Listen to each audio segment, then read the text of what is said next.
Okay, Assalamualaikum to everyone, my dear students. I think all of you are fine. You are enjoying the classes in this pandemic situation. We don't want to waste our time, so I think you must pay your full attention in the lecture so that you can understand so many topics that those are very difficult, and it is very difficult to find solve the problems reading only the books. That's why this class will help you. Okay, today I am going to start lecture number 9 on the same chapter, magnetic effect of electric current. Magnetic effect of electric current. But today mainly I will discuss magnet and terrestrial magnetism. Terrestrial magnetism. Okay, so in this chapter what we are going to discuss, what is magnet and different kinds of magnetic properties of the magnetic substances, and then we will discuss magnetic field intensity, magnetization intensity, then magnetic susceptibility. Okay, all of these points will be included in this lecture.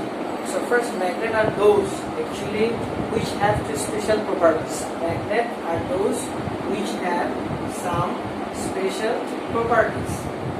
Number one, they have attraction property of iron and iron-like substances like cobalt, nickel, iron, those. So if a substance attracts iron and iron-like substances, then it is a magnet. If it is suspended freely and if it is directed north-south, then it is called a magnet. So it has two property.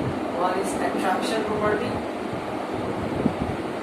and number two, direction finding property.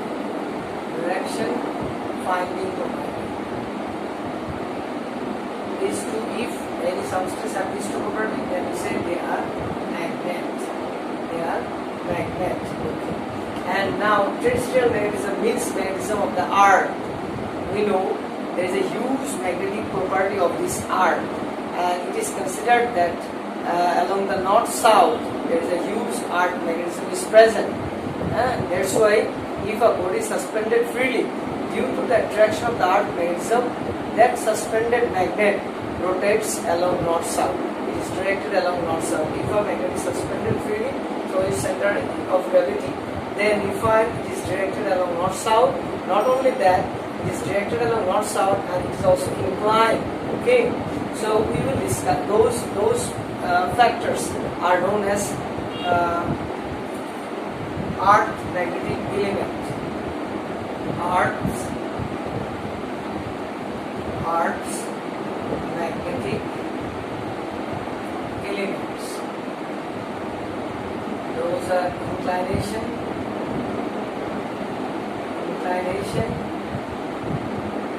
and declination.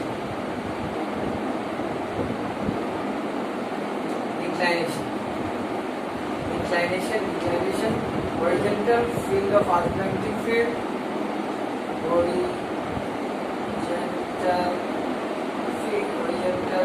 component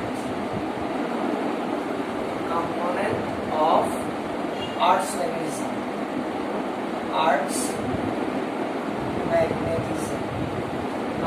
And vertical component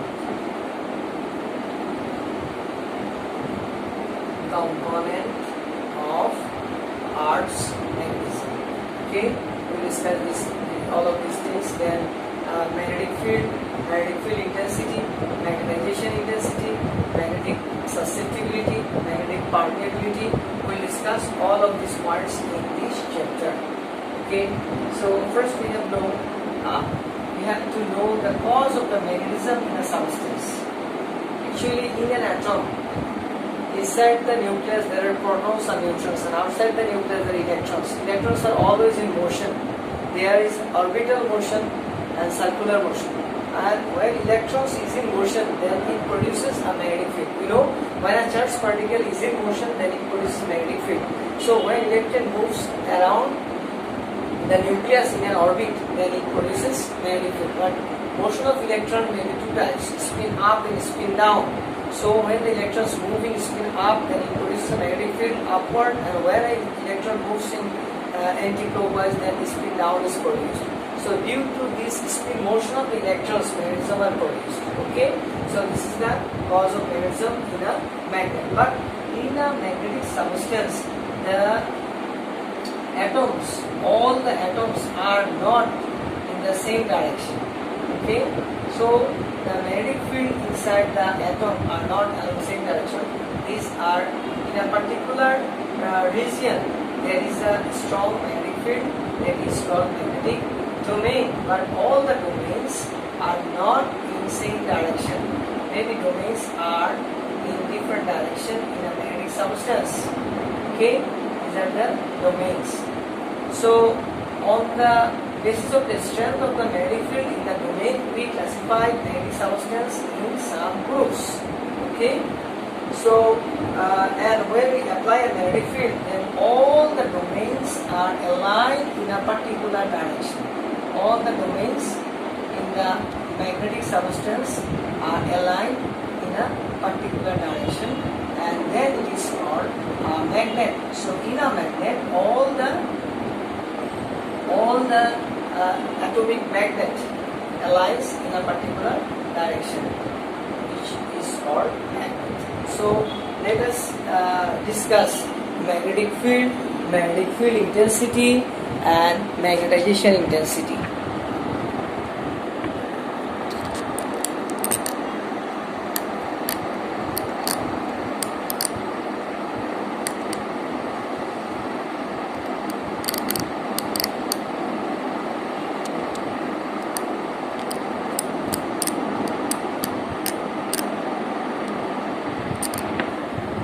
Now I tell you another point. This one, here I say there are two poles in a magnet, a north pole, the south pole. The end of the magnet which is directly along the geographic north is called north pole, and the end of a magnet which is directly to the south, the geographic south, is called the south pole. But what are the magnetic poles? Magnetic poles are 2 points inside the magnet where there is a strong magnetic field exists. Those are called magnetic poles, and the distance between these 2 poles is called length of the magnetic length of a magnet, and the total length of a magnet is called geometric length. This is the magnetic length and this is the geometric length. Okay, magnetic length and geometric length. The distance between 2 poles, is called magnetic length, and the distance total length of a magnet is called geometric length. So actually the ratio of the magnetic length and geometric length is 0.84. Ratio of let the magnetic length be L and the geometric length L prime. So L by L prime is almost 0.4.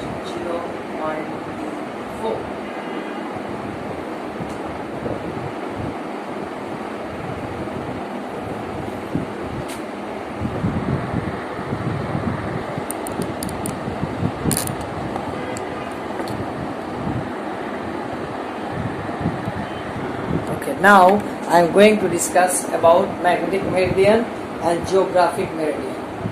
Geographic meridian means geographic meridian. Geographic meridian means the arcs we consider a plane along north and the south pole of the arc. This is called geographic meridian, north, south. Geographic meridian, north, south, and these are the east, west. And magnetic meridian. Magnetic meridian. What is magnetic meridian? If a magnet is suspended,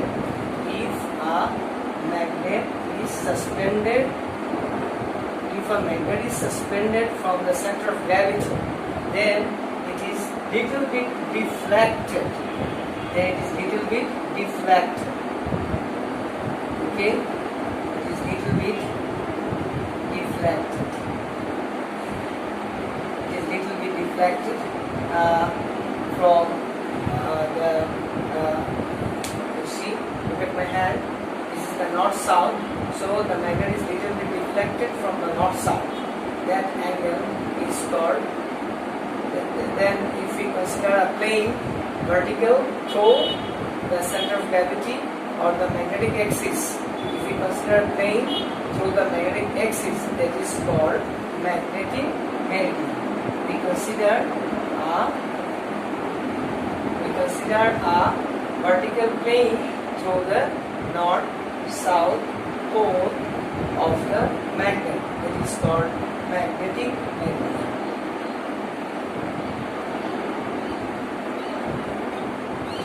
So actually, magnetic meridian and geographic meridian, there is an angle between magnetic meridian and geographic meridian. This is the north-south of the geographic north-south direction.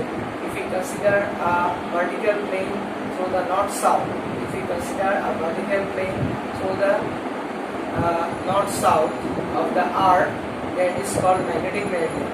And when the magnet is suspended freely, it is deflected from the north-south, a little bit it is deflected. Then if we consider a vertical plane through the axis of the magnet vertically, then that axis, then that angle, there is an angle between the geographic meridian and magnetic meridian, then that plane is called magnetic meridian. So there is an angle between geographic meridian, this is the geographic north-south, and here is the magnetic meridian north-south.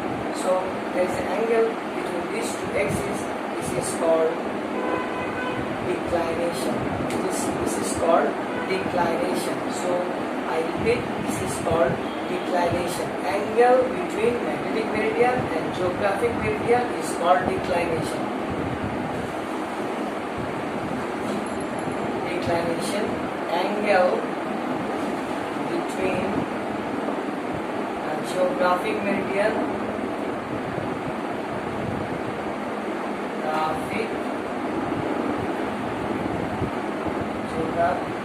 geographic meridian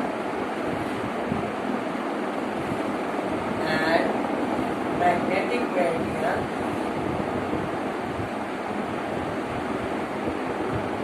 is called declination. Now, let us know what is inclination. Inclination.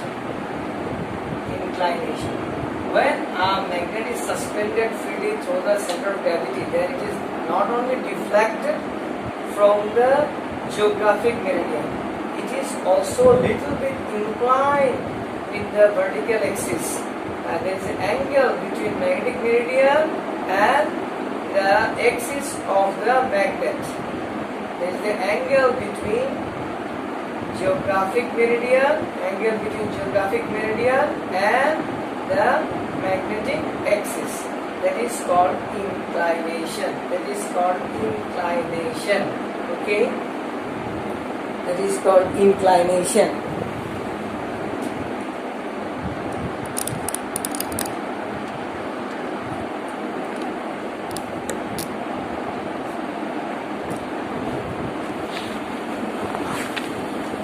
So I show you it by a diagram, then it will be more clear to you.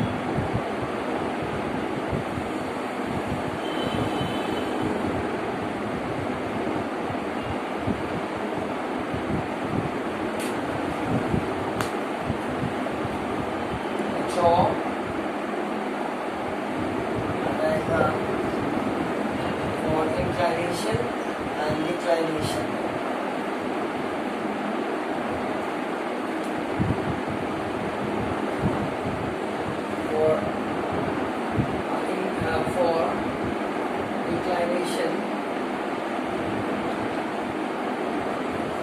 For declination, here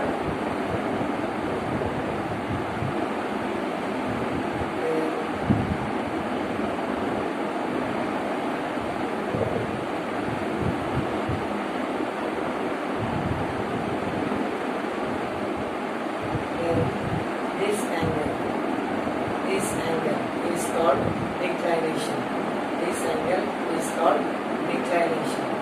It is written by theta. Now for inclination,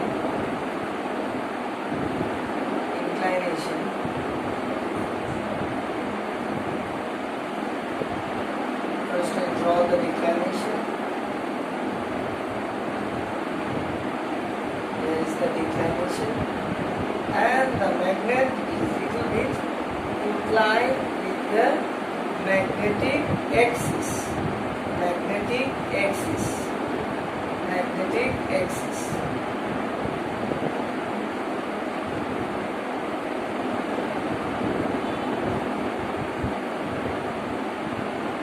Magnetic axis. Then this angle is called delta.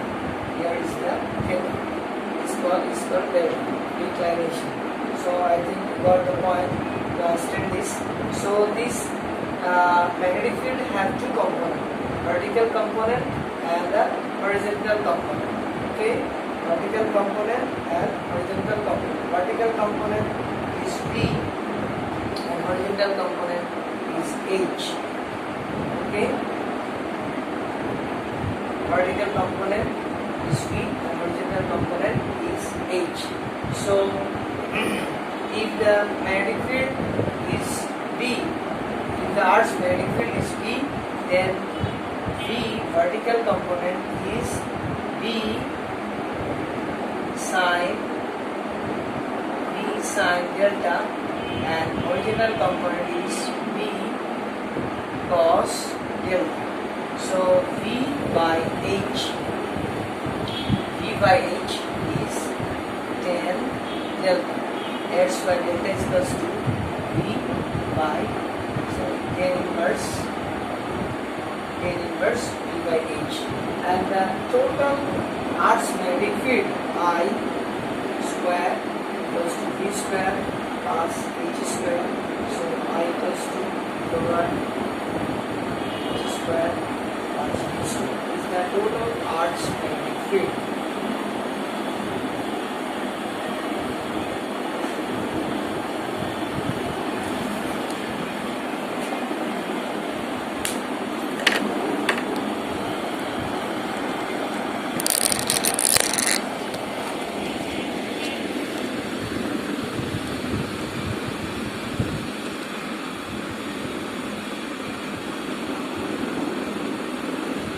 So I repeat the points. Declination is the angle between geographic meridian and magnetic meridian. It is expressed by theta. And inclination is the angle between Earth's magnetic field and the magnetic meridian Okay, angle between magnetic meridian and the Earth's magnetic field. This is called declination. So inclination is expressed by theta and declination is expressed by delta. So you see the total Earth's magnetic field I. Total Earth's magnetic field is I.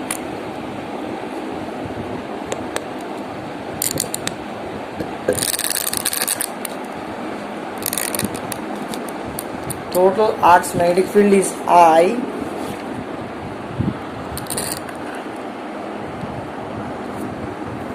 Here is the total Earth's magnetic field is I. This one is I. So you see I equals to root over H square plus V square. So I think you got the point of terrestrial magnetism.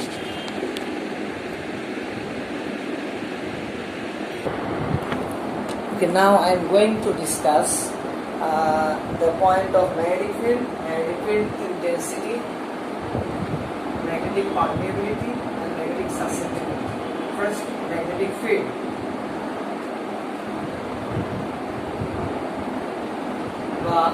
Or we also say flux density. Magnetic field is expressed by B. Magnetic field means we know when there is any magnet.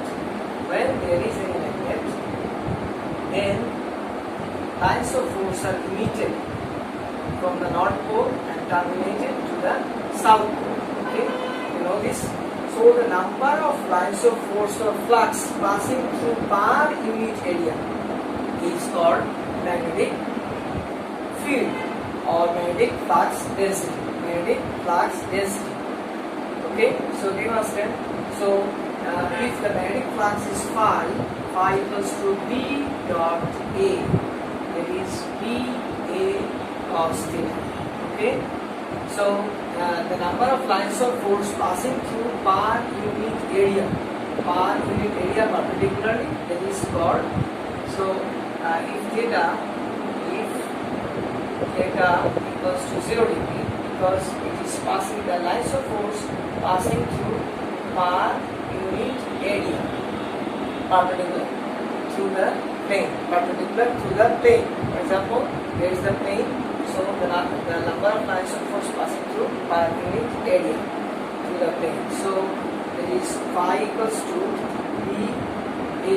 That's why magnetic field B equals to phi by A. Now magnetic field intensity. Magnetic field intensity H. Magnetic field intensity H equals to B by mu. Here mu is called magnetic permeability.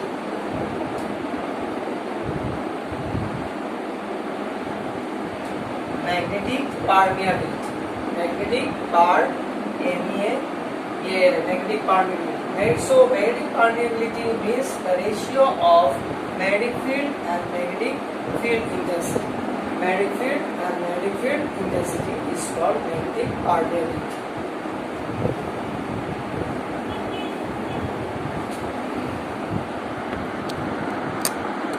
So I think you understand the point. Magnetic field means magnetic induction or magnetic field. It means the magnetic number of lines of induction or magnetic lines of force that passes through normally per unit area. That is called magnetic induction or magnetic field. And magnetic field intensity is the if a unit north pole is placed in a magnetic field. If a unit north pole is placed in a magnetic field, then the force exerted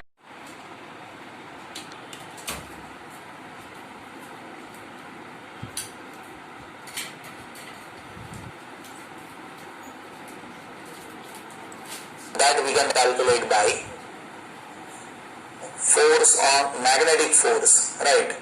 So that we can calculate by charge into velocity cross B. Now if you just see the units, then we can say this is what force, so that is having unit Newton. This is a charge, so charge is having unit ampere into second.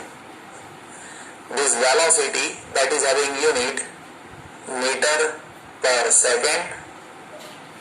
And this magnetic field, that is what having unit Tesla, right? So what is Tesla? So this second and second will get cancelled, and we can say this Tesla, that is Newton per ampere meter. See, this is how this unit is there. So Tesla, that is Newton per ampere meter, that is how this unit is coming. And how it is Weber per meter square. So let us try to understand that. See, magnetic flux, right, that is phi, and that is surface integration of magnetic field, right? So based on this, see magnetic flux, that is having unit which is there in terms of Weber. Magnetic field, that is having unit that is there in terms of Tesla, and surface, that is having unit meter square. So based on this, we can say this Tesla, that is there in terms of Weber per meter square. See, this is a unit that is there in terms of Weber per meter square. Now there is third unit which I have written over here, right, that is Gauss. So what is the translation of 1 Tesla into Gauss? So we should know this. 1 Tesla, that is equals to 10,000 Gauss. Right. So 1 Tesla, that is equals to 10,000 Gauss. And this is very helpful to you for a calculation of examples. So we should remember this. 1 Tesla, that is equals to 10,000 Gausses. I hope that you have understood this. See, this is what Gauss is, which is there in terms of CGS, right? And here one should know how to translate that. The reason is at the end we need to understand standards, and standards are giving you idea like how we can proceed to research even, right? So one should know the basic standards. That will be helpful to you to understand everything regarding electromagnetics. So I hope that you have understood this. Thank you so much.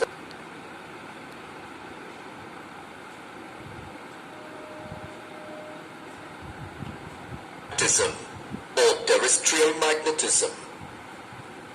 In 1600, William Gilbert, who was a physician to Queen Elizabeth I of England, showed that the force acting on a suspended magnet is not due to the influence of the pole star, but to a magnetic field which is present all over the surface of the Earth, as if the Earth was magnetized. Gilbert made a large spherical ball from magnetite, the poles of which were situated on two opposite ends. By placing a small magnetic compass on this magnetite sphere, Gilbert showed that the compass took up a definite direction at different points on the sphere as it does in the case of the Earth. According to his view, the magnetic field on the surface of the Earth can be approximately represented as if caused by a huge imaginary bar magnet in the interior of the Earth, but inclined to the geographic north and south axis of the Earth. This concept of terrestrial magnetism has been illustrated as shown in figure. The north end of the imaginary magnet has a south polarity, while the south end possesses the north polarity. Declination. In order to understand the term declination, let us first define two terms: geographic meridian and magnetic meridian. Geographic meridian at any place is a vertical plane passing through the geographic north and south poles of the Earth. Magnetic meridian at any place is a vertical plane passing through the magnetic north and south poles of the Earth. The angle between the magnetic meridian and the geographic meridian at a place is known as declination or variation. In figure, ABCD is the magnetic meridian and AB'-C'-D' represents the geographic meridian at a place. The angle BAB' is equal to theta is the angle of declination. The angle of declination varies from place to place on the Earth's surface. Gilbert believed that the declination at any one place was constant in time. But this belief was soon proved wrong. There were several periodic variations in the value of declination for a given location. Dip. A magnetic dipole suspends freely at its center of gravity so that it can rotate about a horizontal axis. Suppose dipole takes up the position as shown in figure. The angle through which the end pole dips down with reference to horizontal is called the angle of dip. It varies over the Earth's surface. The places where the dip is 90 degrees north pole down and 90 degrees south pole down are called the magnetic poles of the Earth, generally denoted as NM and SM, along a line called the magnetic equator, which runs somewhere near the equator. The dip is zero. horizontal component of Earth's magnetic field. The total intensity of the Earth's magnetic field does not lie in any horizontal plane. Instead, it lies along a direction making an angle delta, angle of dip, to the horizontal. The intensity B bar of the Earth's magnetic field can be resolved into two rectangular components. 1. The component in the horizontal plane is called the horizontal component BH, or simply H. 2. The component in the vertical plane is called the vertical component BV, or simply V. As is clear from figure, tan delta is equal to BV by BH. Cos delta is equal to H by B. Sin delta is equal to V by B. Now, cos squared delta plus sin squared delta is equal to H squared by B squared plus V squared by B squared. Or 1 is equal to H squared plus V squared by B squared. Or B is equal to square root of H squared plus V squared.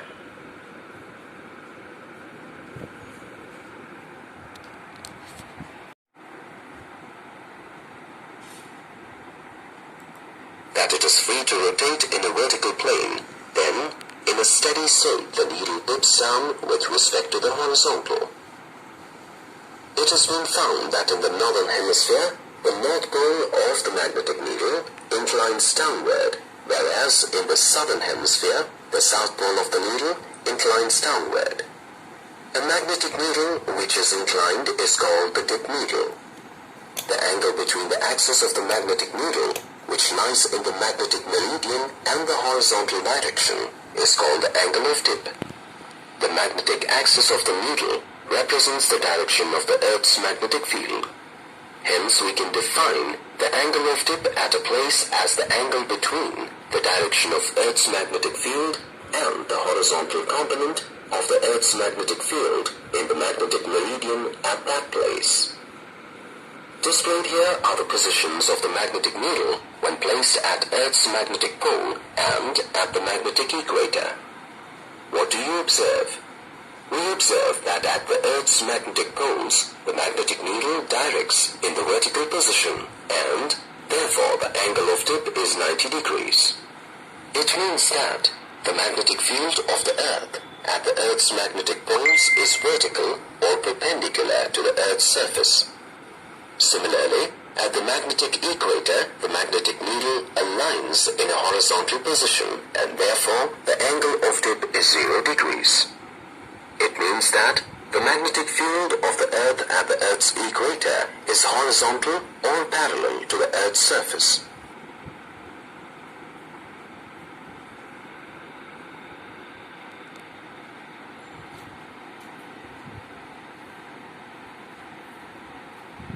Horizontal component of Earth's magnetic field. We know that except at the equator, the Earth's magnetic field is nowhere horizontal. Therefore, at any place, the Earth's magnetic field in the magnetic meridian may be resolved into two components, namely, the horizontal component BH and the vertical component BV.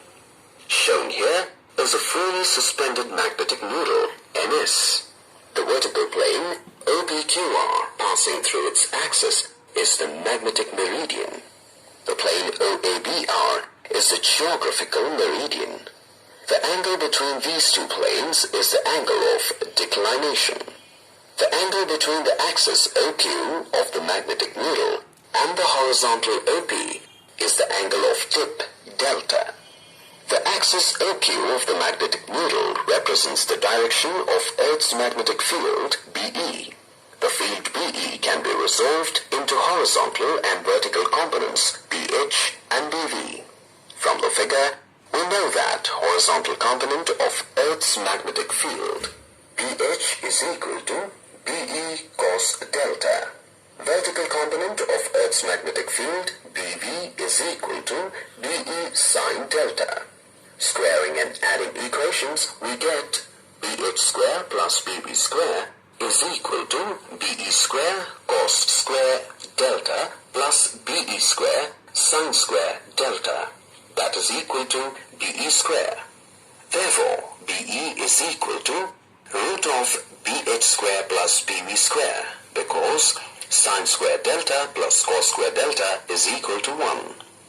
Dividing equations, we get BV by BH is equal to BE sine delta by BE cos delta, that is equal to tan delta. Therefore, delta is equal to tan inverse BV by BH. By knowing the value of theta and delta at a place, we can determine the direction of the magnetic field BE, and if we know the values of B, BH and delta, the magnitude of the Earth's magnetic field BE can be determined. Thus, theta, delta and BH give complete information about the Earth's magnetic field at any particular place.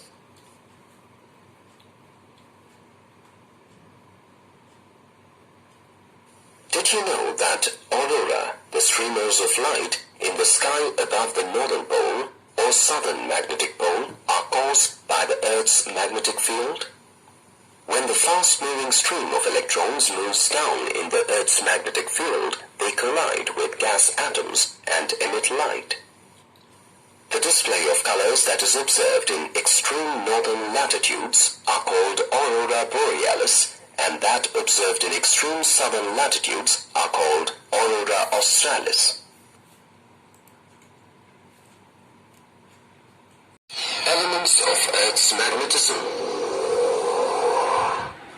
The physical quantities which determine the intensity of Earth's total magnetic field completely in magnitude and direction are called magnetic elements. 3 elements of Earth's magnetism are angle of declination, angle of dip, and horizontal component of Earth's magnetic field.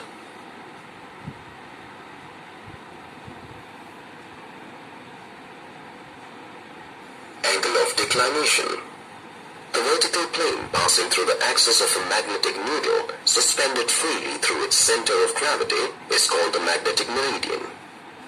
Similarly, the vertical plane passing through the line joining the geographical north and south poles is called the geographical meridian. The acute angle between the magnetic meridian and the geographical meridian is called the angle of declination at that point.